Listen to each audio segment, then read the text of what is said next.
it's your chance to race on the 37-mile The Mountain course, where where legends are born. Looking for the great escape. As far as I'm concerned, it's the greatest motorcycle event in the world. Drives away far from. If you can piece this together and achieve your personal goals, it's the most amazing thing you'll ever do. It's unbelievable, isn't it? It's the racetrack in the world. I know people from dustbin men to multi-millionaires, and when we're all in the workshop and going racing, we just enjoy it because we've got this thing that binds us together, you know. It was my dream to come to see the Isle of Man and the mountain course. Because I love it, because I love the Isle of Man, I love racing motorbikes. I think everyone fancies a go, but whether they actually do it or not is another matter. It's just been a constant factor all the way through my life. It's a wonderful thing.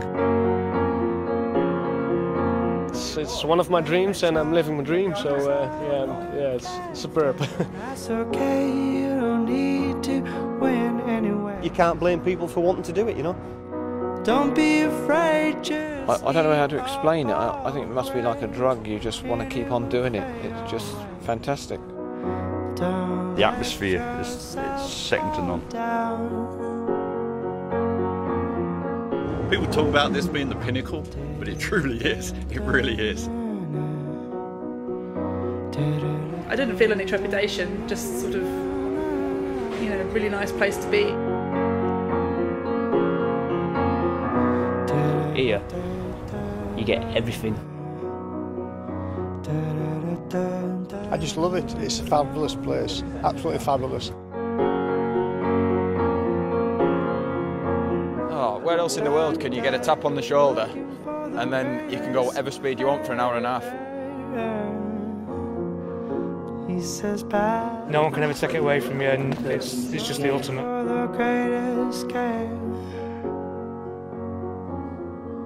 On a bad day, looking for the great escape.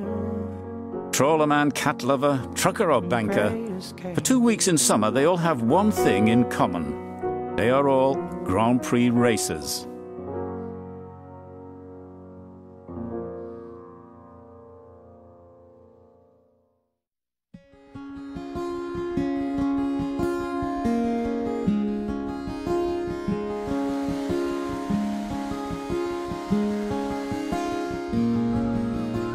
But this August looks nothing like summer, as half of Europe shelters from one of the wettest years on record.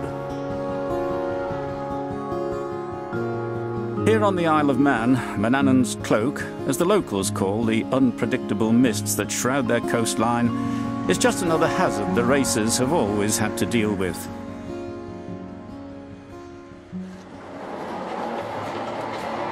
Along with the accompanying rain. It's been that way since the Manx Grand Prix began, almost 100 years ago. Name at last. Thank you. For the riders to actually arrive on the island, there's been so much planning and preparation. It's a huge achievement for them to actually get here and get off the boat and think, yeah, we're here for the Manx Grand Prix now.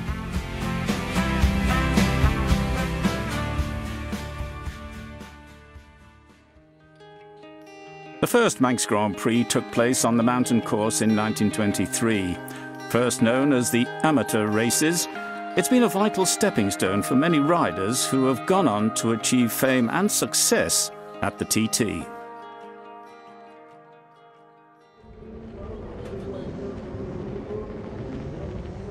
The Manx Grand Prix is 2 weeks of racing, basically, a week of practice and a week of racing, divided into various classes. The first race of the race week is the newcomers race. Thank you. Any riders not signed this? A newcomer is someone who hasn't qualified or raced on the mountain circuit at all before. You're probably going the riders briefing afterwards. We're just going to go around the course, not going to tell you what gear you're going to be in or anything else, just going to show you where you should be on the road, the lines for the corners. Just familiarise yourself with the TT course. Right, we're taking off now and we're coming down.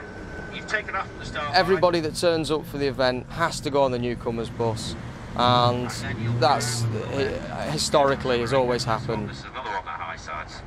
And for some people that can be the first look of the TT course that they actually get.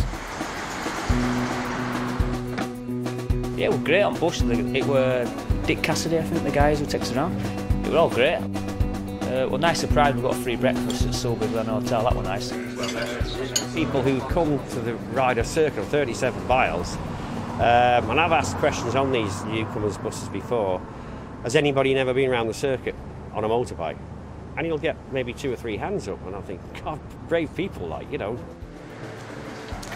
OK, well, we're going to make our way back to the coaches now, which is across the road and over by the school. So you follow us, and we'll get lined up again. Thanks, Ed.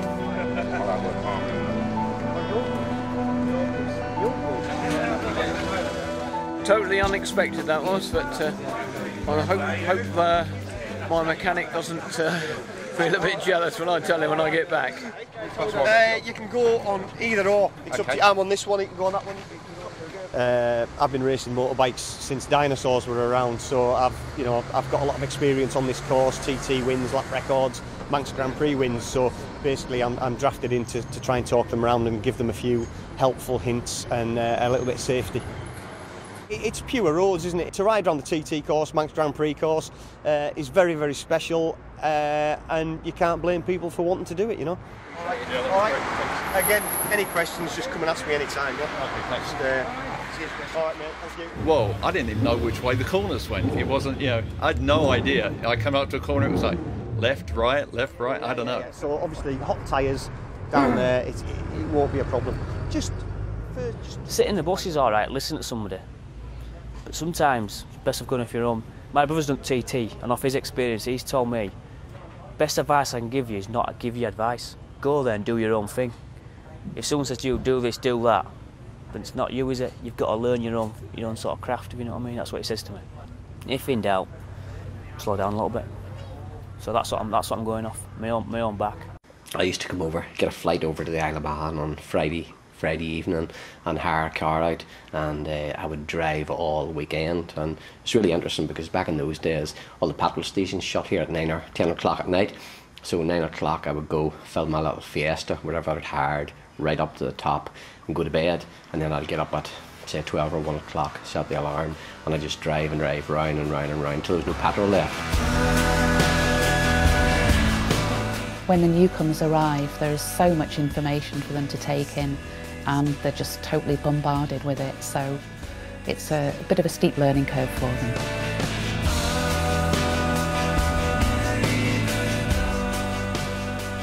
When the riders first arrive, they have to go through a signing on process, which is basically a checking process that we've got all the information that we need for them.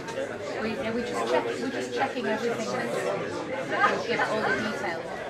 Personal details, case of accident, their transponders, and the machines that they're riding. So basically, all the information they've given us, we're checking. Right, we've not got your date of birth on here. All the riders have to attend a rider's briefing. It's a compulsory part of the signing on process. The first flag that we might use is a red flag. They also have to have all their clothing checked. Give you details to the young lady in there. Boots, helmets, leathers, gloves, everything that they're going to use. That's a compulsory part of it as well. Before each practice session and race, all riders must have each machine scrutineered before they can go out.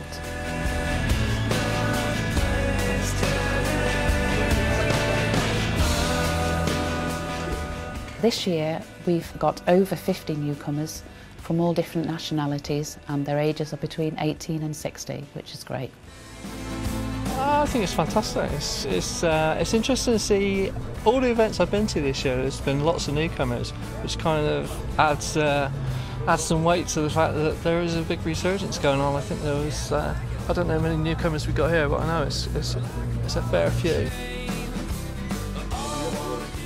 This is the scrutineering is more worrying than the race sometimes, because these guys can obviously, if you haven't got it right, they can stop you.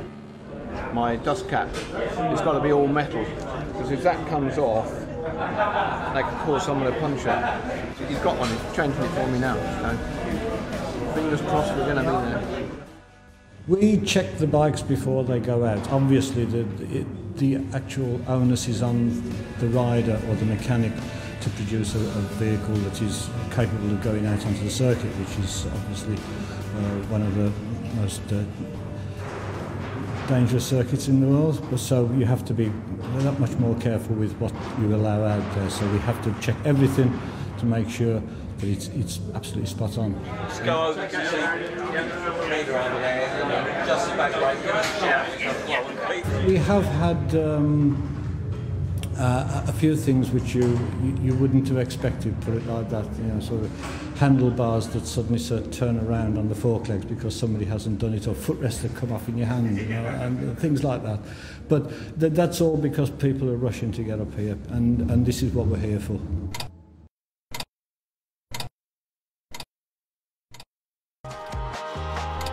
There are just a few hours to go before the newcomers get their first lap of the formidable mountain circuit.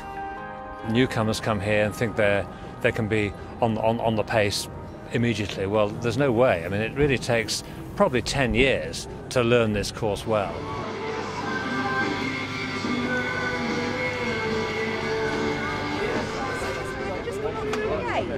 Right, you have to go back through the scrutineer and bay. All right. Right, yeah. Yep. Not a problem. Okay. Yeah. Right, Ali, how is he? Looking forward to it, really. Can't wait to get out there. See you later. And there's 500 marshals out there and all these people doing all this stuff so I can go and play on mountain roads. It's awesome. We do identify the newcomers by wearing an orange bib. I have one here. All newcomers have to wear an orange bib. For some, this will be their first experience of the course.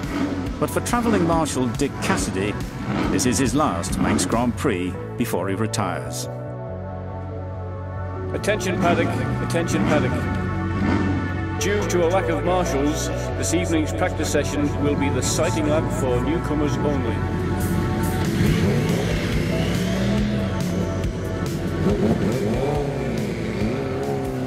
It's the passion that I really admire in these riders, but I also think you've got to be a little bit mad to want to do it.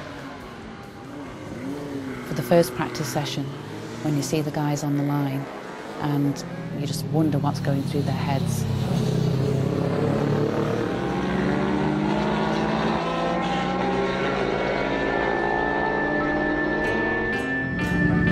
Yeah, it was fantastic. My first lap ever. It's amazing. It's probably one of the best things I've ever done in my life. Absolutely awesome. Fantastic. From here to Ramsey, what a hoot. What an absolute hoot. Just trees, houses, all sorts. Just brilliant.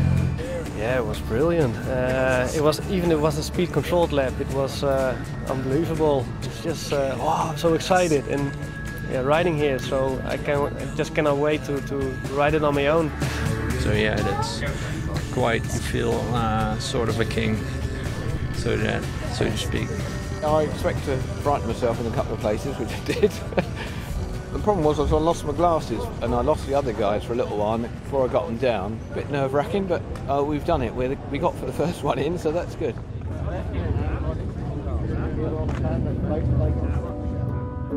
It's perfect what they're coming to do. You know, I came straight to the TT, and you know, I was on a Honda RC45 with a Robert Dunlop teammate, and you know the pressure what you have. And my dad had obviously won 8 TTs before it as well, so it was a bit of a shock for me, and it was definitely the wrong way I did it. You know, if you can come along here to the Manx and you know ride one of those 650 Kawasaki's to the right speed when you're on a stoop bike, it's it's frightening. So yeah, no, it's the right thing to do. Terrifying, absolutely terrifying, because we had nobody to follow. You didn't have your newcomers laps, and I was lost, completely lost. Even though I'd done my homework, I'd been here at the TT, I'd watched the videos, I didn't know where I was going. So it took 3 laps before I could get an idea of where the place went, you know. So, and I did 3 laps in my first ever session, and fell in love with the place. So, a whole practice session has been lost. According to the rotors in the daytime, we had enough people to man the course.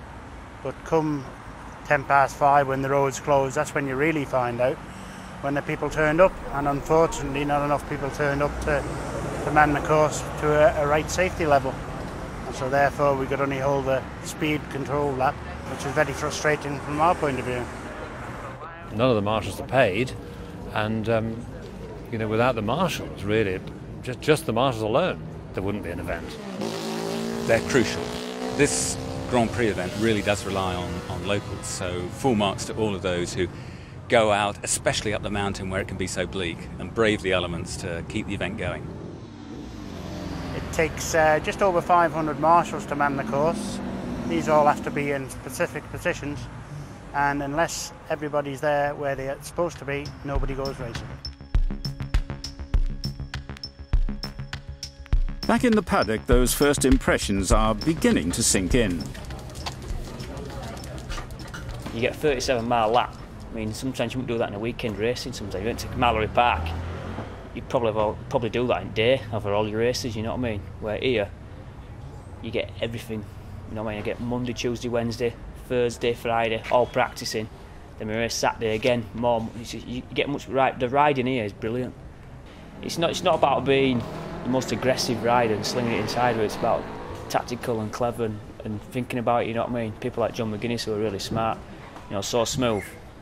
But yeah, at a short circuit, you maybe get beat by a young gun, you know what I mean? But here you wouldn't do, you know what I mean? This is more of a buzz.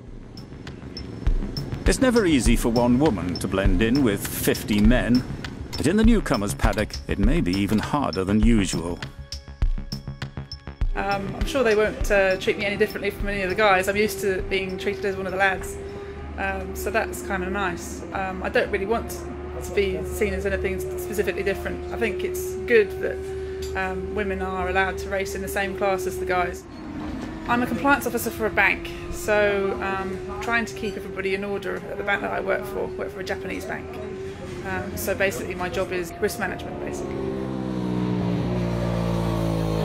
I guess it's a different kind of risk management. I've always been interested in going quickly. I really enjoy speed, and now is a chance to kind of up the game a little bit more in terms of that. I won't go fast until I'm happy, but then when I do go fast, that's it, you're not going to stop me. So I am looking forward to it. I just want to get out now. Some people have been waiting longer than others for their first race weekend. Years longer for the Hodson brothers.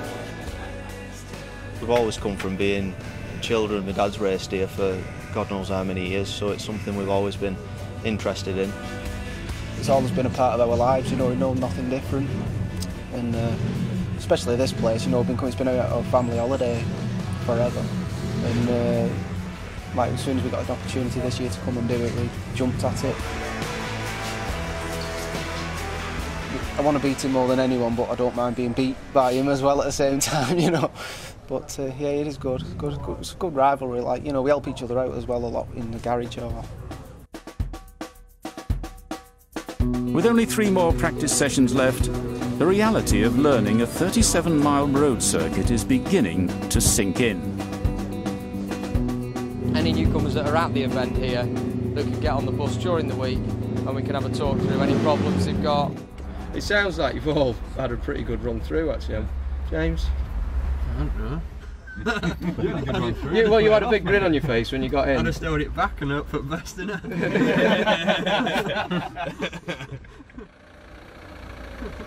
Right, well, it does sound like Rencullen's our spot, so we will stop at Rencullen.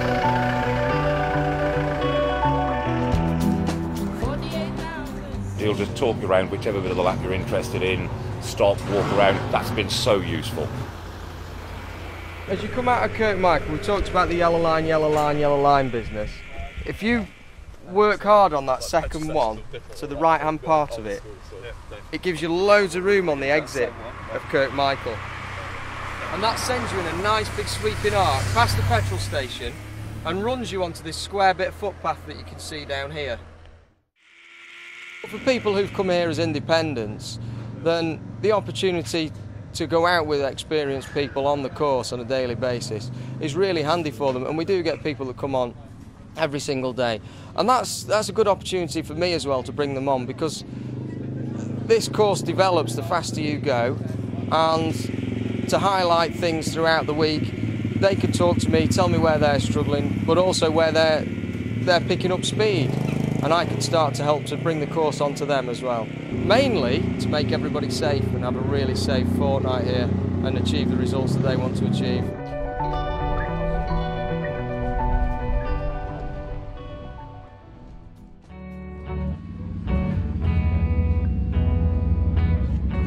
For theatre technician Adam, on the brink of his Manx Grand Prix debut, this is a completely different kind of stage fright.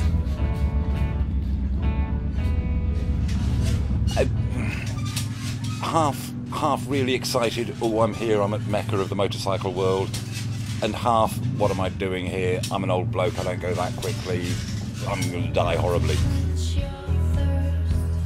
It's your chance to race on the 37-mile, the mountain course, where where legends are born, where Honda started racing, where so many amazingly brave people have done so many amazingly things.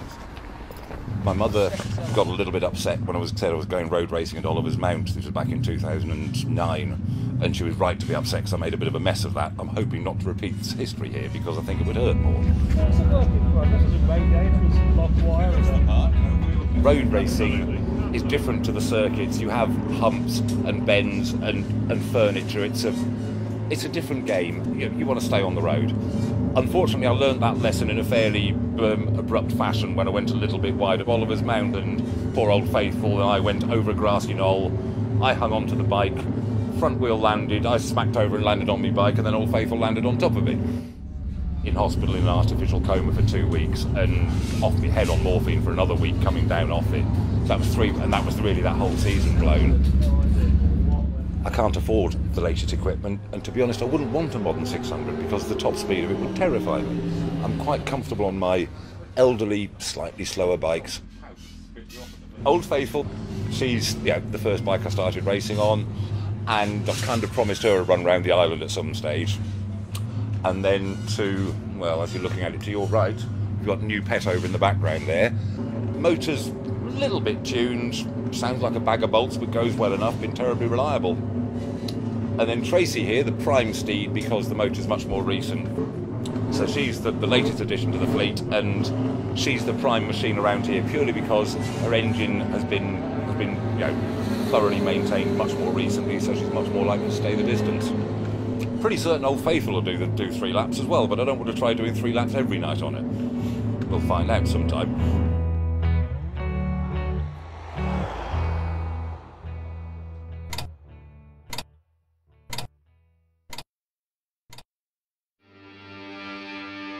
Attention paddock, attention paddock. This is the clock of the course. The conditions for the practice this evening are almost perfect. Have a safe practice.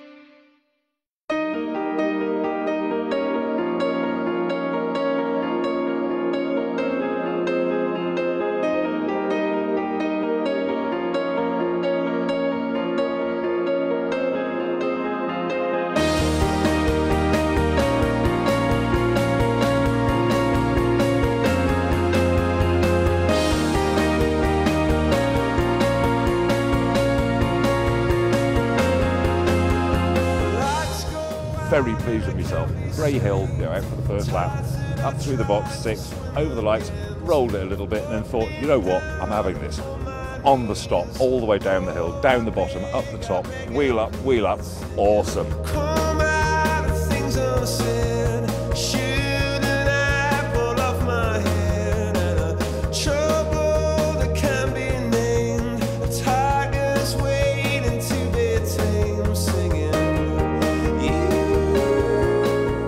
First time I went for a 4-lap practice, I just came back, and that was really moving. Doing those laps, doing those crazy speeds, that was pretty moving.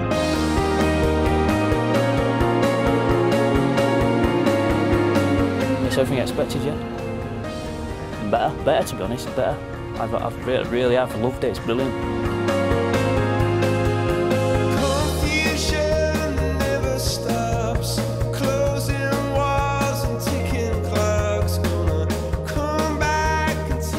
trying to get a bit quicker, like holding it flat out where it needs to be flat out instead of rolling the throttle and stuff. And it's just building up confidence really, because I know the bike's a lot better than I am at the minute.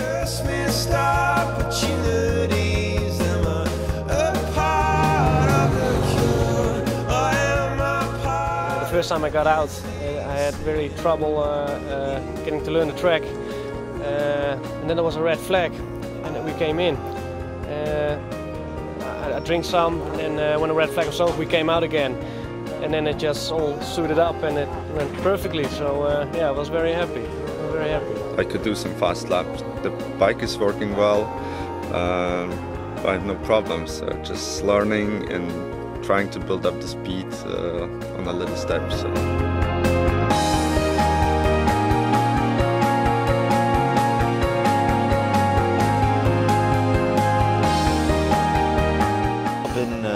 Enjoying it really. I did just short of 100 mile an hour average on my 650, so I was happy with that.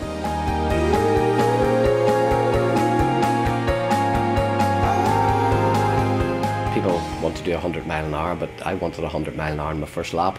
The reason I didn't get it was I came off the mountain the first lap. They have the flags out, you know, where they pull you into the pits. Well, I thought they were stopping us for some reason.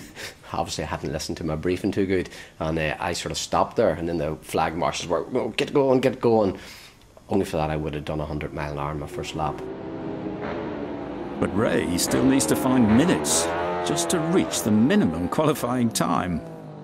So I enjoyed the run down. I actually got through Ramsey last night, which was quite good, and because I stopped there the night before and couldn't get the clutch to go, and I borrowed a phone from somebody in the crowd to phone Andy because he worries like mother hen, and then a guy came up to me and offered me a £5 to go to the pub for a drink, which was it was just awesome.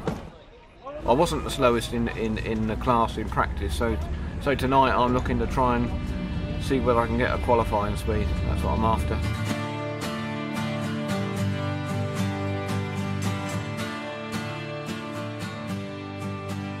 For some, the Manx isn't just an event, or a hobby, or even a passion. It's a way of life. It's not weaving at all. No. Just on the wrinkle, and I made a mistake. I'm treasurer of the Manx Motorcycle Club. I'm a travelling marshal, which I've been travelling marshal of the TT and the Manx Grand Prix since 1992. And I'm also a director of the Manx Motorcycle Club. And of course we have our guest, Kamil and his father and his mechanic, and he's doing very well in practice, and last night he set himself the second fastest lap.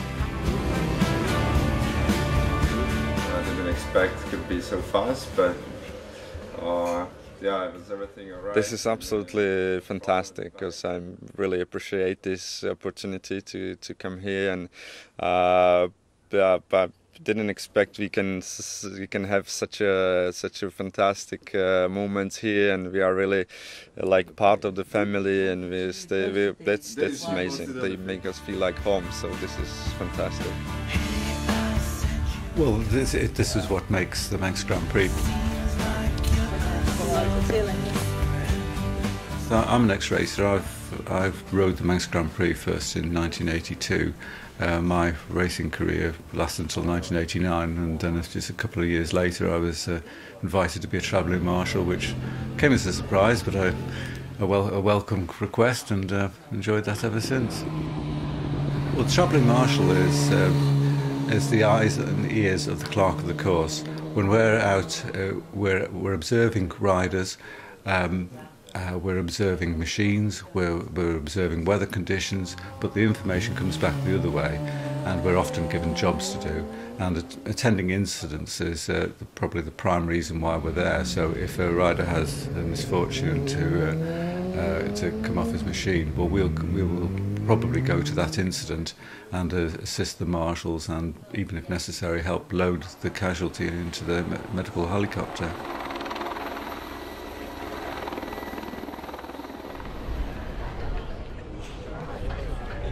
It's going back to what I always used to do and why I became interested in the first place, because I just love being on bikes. I drive away from the house and down the road, there's a big smile from ear to ear.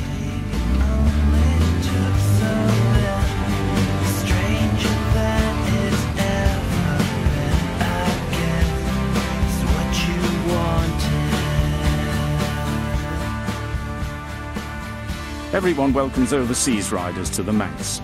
And half of Europe seems to have moved in with local racer Colin Moore. I'm a local paint and decorating contractor. I've been involved with racing over nearly 30 years now. Last 5 years I've been involved in Europe, and now with some Dutch lads and some German lads. And this year the lads have decided to, come to my hometown to race, the Manx Grand Prix with 3 Germans and 2 Dutch boys. I provide the bikes, the lads provide the skills to ride them, and the running costs, which met by our sponsors and mostly by ourselves. Because this is our dream to ride on the Isle of Man, and now it's gonna happen. 6 mile. That will be like one of the most biggest things that I'm going to do in my life, I think. Besides getting married and having children and all, and then this is a third thing.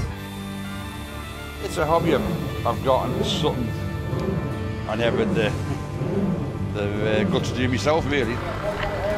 I first bought a DVD from David Jeffries from 2002, and I saw it for the first time, and I absolutely loved it. I was, oh, is this real? That's why I get started with it, and now doing my dream and riding on the Isle of Man. Since I was 4 years old, I've been riding on 2 wheels, so to speak. So obviously it's sort of a virus that got into you. So yeah.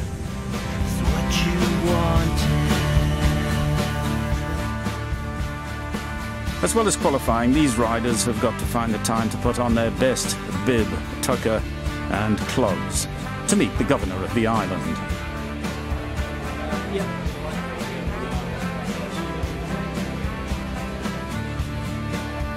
The Manx Grand Prix is a lifetime achievement for a lot of people, especially these Dutch boys. They race on the only roads that are left in Europe, which is Czech Republic, a couple in Holland, a couple in Belgium, and I think there's 2 in Germany. And to come here and race the famous mountain circuit, regardless whether they come first, last, it's an achievement. It can never be taken away from them. To get that little medal at the end of it, and hopefully safe and a nice return home.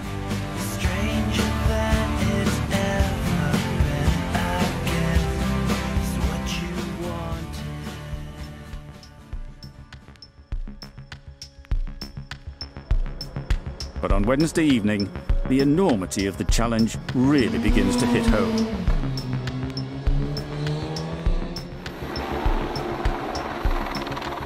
And I think the left-hand lever, the clutch lever, clipped the bales, and then I was on the floor. And then there was a slight blank spot until I woke up when they were loading me in the petrol pigeon. A helicopter ride's cool. I never tried that before. I must win the lottery and buy myself one of those. They're brilliant. So I mean, it's a bit of a graze on my arm where the leather's kind of chafed through, a bit of a heat burn, and all the sort of how many fingers have I got up, this, that, and the other. Well, we're going to have to keep you in because it's concussion. We'll check on you every couple of hours. Fine, they did that. Chucked me out at 9:30, 10 o'clock this morning. Said, gave me a letter saying no machinery for 24 hours. So I'm thinking, right, I'll not be practicing tonight then, but if I can get out tomorrow, I can still get a qualifier in. I went and had a chat with Phil, the clerk of the course, and he said, no, ACU regs 7 days if you've been unconscious. So, boo. One dream unfulfilled. But even legends can't always win at their first attempt. I was here first time in '69 on an old Velocet, and I finished last, absolutely stone last. I think I was 48th or something, and I did have a mechanical problem, and we lost nearly a lap. But I mean, after that, you can only get better, eh?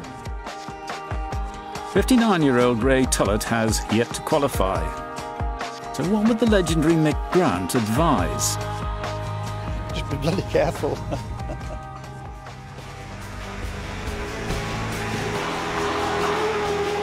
Well, I bring some newcomers over from Ireland during the winter, and all the advice I ever give them is to learn in their first year, enjoy it, and come back next year with a plan, because it's easy to scare yourself or make a mistake and end up hurting, so that's the way I always tell them to look at it. Newcomers, they can get sucked in a bit, and they can get a bit carried away, but it's a sort of place you have to treat it with respect, no matter how many years you've been coming for, and just sort of use comfort as their safety. Make sure you do your homework and have the right attitude, you know, learn the place. It's all about learning the Isle of Man, because there's so much to it, and even I'm still learning now, you know. Come and enjoy yourself and learn it, and then the speeds will come. No, just let them come. Oh, start your week slow, because speed will come. If you rush into it, you get scared and you'll back away. It takes longer to get quick, but definitely smooth is speed over here. So if you relax and just let it happen, it all comes together, you know. Don't be picking yourself out of a hedge around here. It's not the best place to have a good time, you know. It's you have to come here and respect the place. And I can assure you, when you go down the road here, there's not many times you can pick yourself up, so you just got to take your time and feed yourself around, and that'll come sometime, but you don't push it here. I've tried pushing it here and I've brushed trees, lampposts, curbs, everything. You know, it's not the place to do it.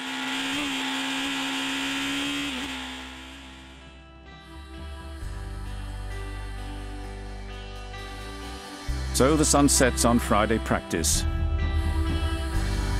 and dawn comes up on an even darker Saturday. Yeah, well, as you know, we had a serious incident last night at the end of Quarterbridge Road, and unfortunately Steve Osborne, as a result, Steve Osborne has died, and I have to say our condolences go out to his family and friends at this very, very sad time.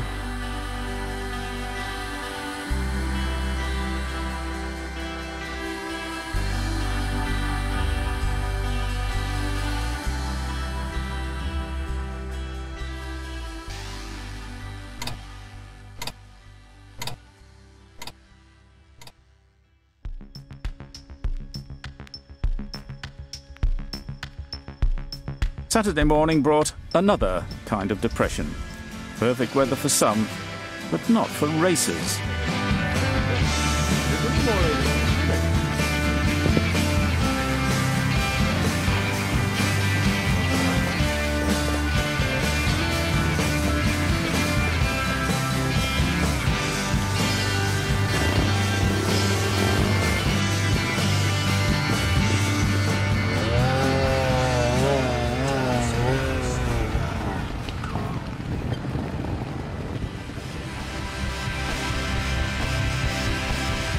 But 6 hours later, the island's microclimate had brought a complete change for the better.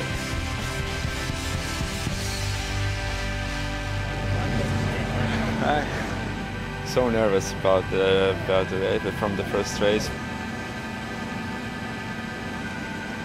Intermediates out there, but hopefully nice and smooth.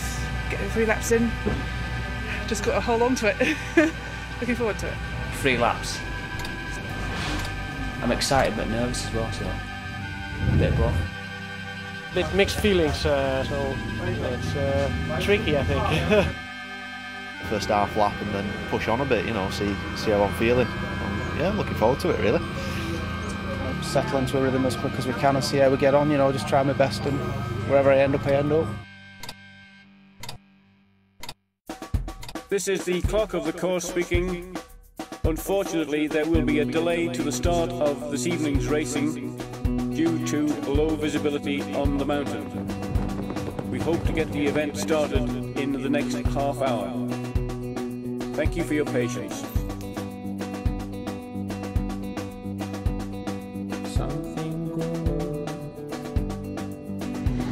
There's wet patches, but there's no running water anywhere.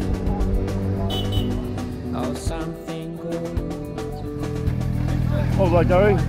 Delay, is it? And track conditions were tricky everywhere. Man down. Attention paddock, this is the clock of the course.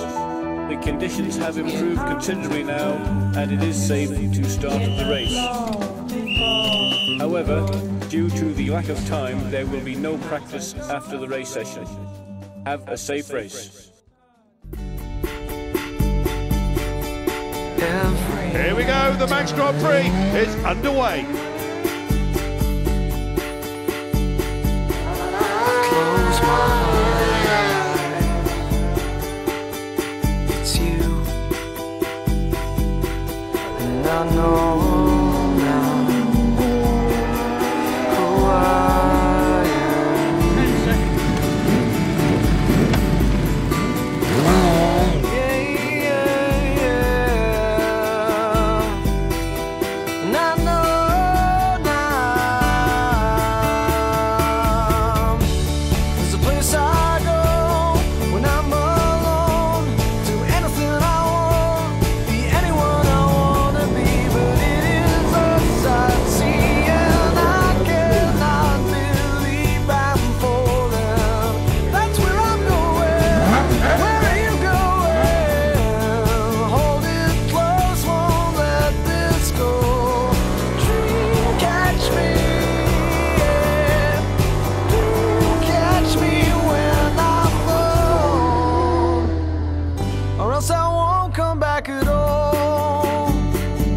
pit stop is number 9, Kamil Holán.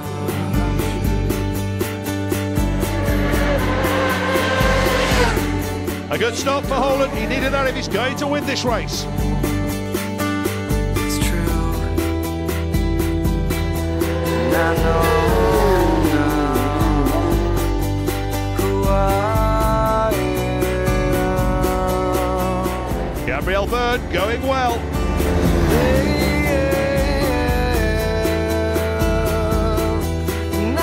Andrew Saw crosses the line, but has he won? We have to wait for Holán.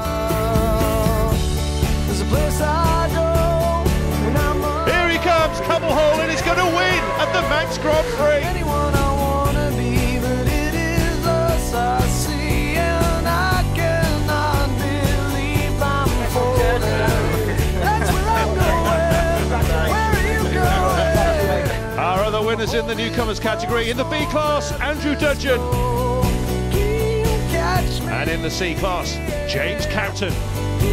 Catch me when I fall, or else I won't come back at all. Oh, wonderful. It's so nerve-wracking when you know somebody so well as that and they're out there and they're leading and they're winning. It goes through your mind, all the things that can go wrong. It's very scary.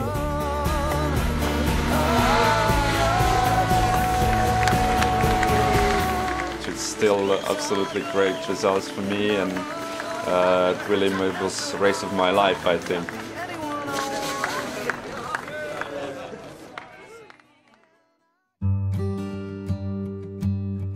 Whether you win or not, just taking part is a personal victory. And you'll always be a Grand Prix racer. Better times are coming. Better times ahead.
Later in race week, Trevor Ferguson lost his life when he crashed in the Super Twins race.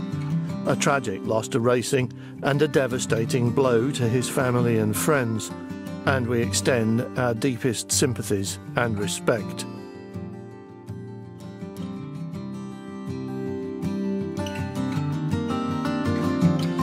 For too long I've been a stranger here to the hills above.